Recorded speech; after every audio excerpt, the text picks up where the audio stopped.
Bismillahirrahmanirrahim. Assalamualaikum warahmatullahi wabarakatuh. Alhamdulillahi rabbil alamin. Wassalatu wassalamu ala rasulillah Sayyidina Muhammad ibn Abdullah wa ala alihi wa sahbihi wa sallam. Allahumma salli ala Sayyidina Muhammad al-Fatih lima ugliga wal khatim lima sabaga nasiril haqi bil haq والحادي إلى صراطك المستقيم وعلى آله وصحبه حق قدر ومقدار العظيم. أما بعد, Alhamdulillah, segala puji bagi Allah Subhanahu wa Ta'ala yang telah memberikan kenikmatan kepada kita, nikmat iman wal Islam, sehat wal afiat. Salawat serta salam tidak lupa kita sampaikan kepada junjungan Nabi kita Muhammad sallallahu alaihi wa alihi wa sahbihi wa sallam. Ma'asyiral ikhwan rahimakumullah, kita sudah membahas tentang iman kepada Allah Subhanahu wa Ta'ala. Maka pada kajian kali ini kita akan membahas tentang iman kepada malaikat. Antu'mina billahi wa malaikatih. Siapa sih malaikat itu? Sama halnya dengan manusia, malaikat juga termasuk makhluk Allah Subhanahu wa Ta'ala. Maha suci Allah yang telah menciptakan makhluk dengan berbagai macam bentuk dan keadaannya.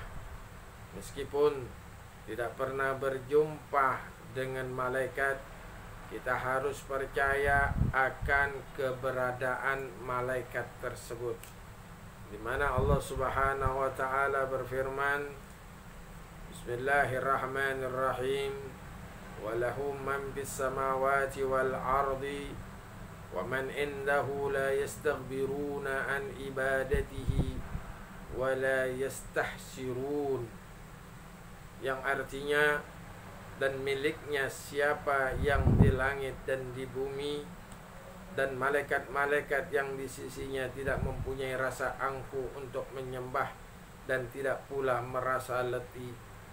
Jadi malaikat ketika Allah ciptakan untuk sujud, maka malaikat adalah tugasnya sujud saja kepada Allah Subhanahu wa Ta'ala. Ketika Allah ciptakan malaikat untuk tasbih, maka tasbihlah malaikat tersebut, tidak ada yang lain. Ketika Allah suruh malaikat untuk beribadah kepada Allah Subhanahu wa Ta'ala, hanya untuk beribadah kepada Allah Subhanahu wa Ta'ala. Tidak ada rasa capek, tidak ada rasa letih dan payah sebagaimana manusia ketika beribadah ada rasa capek, ada rasa lelah dan lain sebagainya. Iman kepada malaikat termasuk rukun iman yang kedua. Malaikat diciptakan dari nur, dari cahaya. Malaikat diciptakan Allah Subhanahu wa Ta'ala sebagai utusannya untuk mengurus berbagai urusan.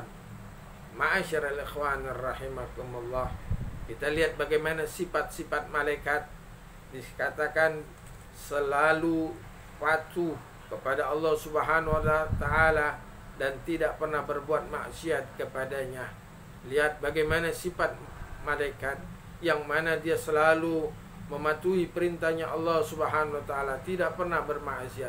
Bagaimana dengan manusia yang kadang dia patuh kepada perintahnya Allah dan mungkin sering melakukan kemaksiatan kepada Allah Subhanahu wa Ta'ala.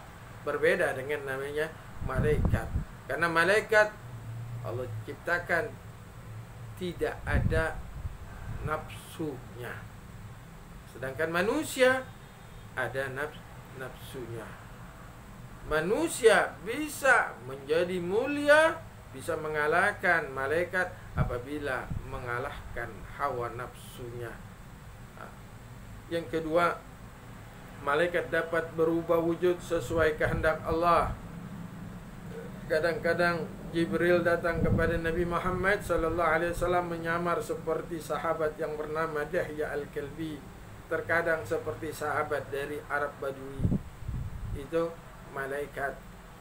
Terus malaikat tidak makan dan tidak minum, la akla la syurba wa la naum. Malaikat tidak makan, tidak minum, tidak tidur. Kalau manusia ada makannya, ada minumnya, ada tidurnya, mungkin banyakkan tidurnya, tapi malaikat tidak. Kemudian apalagi malaikat tidak memiliki jenis kelamin. Kita tidak mengatakan malaikat ini laki-laki atau perempuan. Kalau manusia ada yang perempuan, ada yang laki-laki. Kemudian malaikat tidak pernah letih dan tidak pula berhenti beribadah kepada Allah Subhanahu wa taala. Sedangkan manusia ada payahnya, ada letihnya, ada malesnya, tapi malaikat tidak. Kemudian malaikat senang mencari dan mengelilingi majlis zikir. Kalau ada orang yang majlis zikir, di situ malaikat berkumpul. Kemudian malaikat berdoa bagi hamba yang duduk menunggu salat berjamaah. Intidhar as-salah, menunggu salat dihitung salat. Jadi malaikat ini tidak menyalahi aturan yang Allah perintahkan. Umpama nanti akan dibahas tentang nama-nama malaikat dan tugasnya, dan nanti akan diceritakan bagaimana tugas-tugasnya mereka. Jadi intinya malaikat tidak pernah berbuat seenaknya, tapi sesuai dengan aturan yang telah Allah perintahkan. Nah, di sini perbedaan antara malaikat, jin, dan manusia. Malaikat diciptakan dari nur atau cahaya. Jin diciptakan dari api. Sedangkan manusia diciptakan dari tanah. Dan manusia akan kembali kepada tanah. Kemudian malaikat makhluk gaib. Jin makhluk gaib. Manusia makhluk yang terlihat mata atau kasat mata. Terus malaikat selalu patuh dan taat kepada perintah Allah. Jin ada yang patuh, ada yang durhaka kepada Allah Subhanahu wa taala. Manusia ada yang patuh juga, dan ada juga yang bermaksiat kepada Allah Subhanahu wa taala. Malaikat tidak makan dan tidak minum. Jin makan dan minum. Manusia makan dan minum. Malaikat pikirannya jernih dan lurus. Jin dan manusia pikirannya berubah-berubah. Malaikat tidak mempunyai nafsu. Jin mempunyai nafsu. Manusia mempunyai nafsu. Jadi manusia bisa mengalahkan malaikat apabila manusia itu bisa mengalahkan hawa nafsunya. Imannya manusia itu yazid wa yanqus. Imannya manusia kadang tinggi, kadang turun. Nah, itulah iman.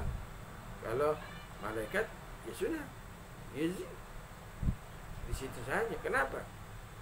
Dia beribadah sama Allah Subhanahu wa taala, taat sama Allah Subhanahu wa taala. Makanya kalau kita bisa mengalahkan hawa nafsu kita, maka kita bisa mengalahkan malaikat. Makanya untuk mengalahkan hawa nafsu itu adalah sulit. Sebagaimana Rasul sallallahu alaihi wasallam mengatakan kepada para sahabatnya ketika pulang dari peperangan Badar, dikatakan raja'na min jihadil asqar ila jihadil akbar. Kita pulang dari peperangan yang kecil menuju peperangan yang besar. Para sahabat bertanya pada Rasul, ya Rasulullah, perang apa lagi? Ini kita perang Badar ini jumlah kaum muslimin hanya 313.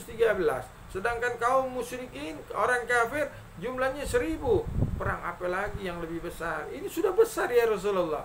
Apa kata Rasul? Jihadun nafs, yaitu jihad melawan hawa nafsu.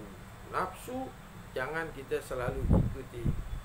Kita harus lawan, kita harus kalahkan nafsu kita sehingga kita nanti bisa menjadi orang yang berbahagia di dunia dan di akhirat. Dan pertanyaannya, mengapa malaikat selalu taat kepada Allah Subhanahu wa taala? Jadi, mengapa malaikat selalu taat kepada Allah Subhanahu wa taala. Mudah-mudahan Allah Subhanahu wa taala memberikan karunia kepada kita, memberikan kepada kita istiqamah selalu beribadah kepada Allah Subhanahu wa taala. Allahumma ya man wafaqa ahlal khair lil khair wa annahum alaih, wafiqna Allahumma lil khair wa a'inna alaihi ya arhamar rahimin ya arhamar rahimin ya arhamar rahimin. Wa sallallahu alaihi wasallam Muhammadin nabiyil ummah wa ala alihi wa sahbihi wa alhamdulillah rabbil alamin wal afu minkum. Wassalamu alaikum warahmatullahi wabarakatuh.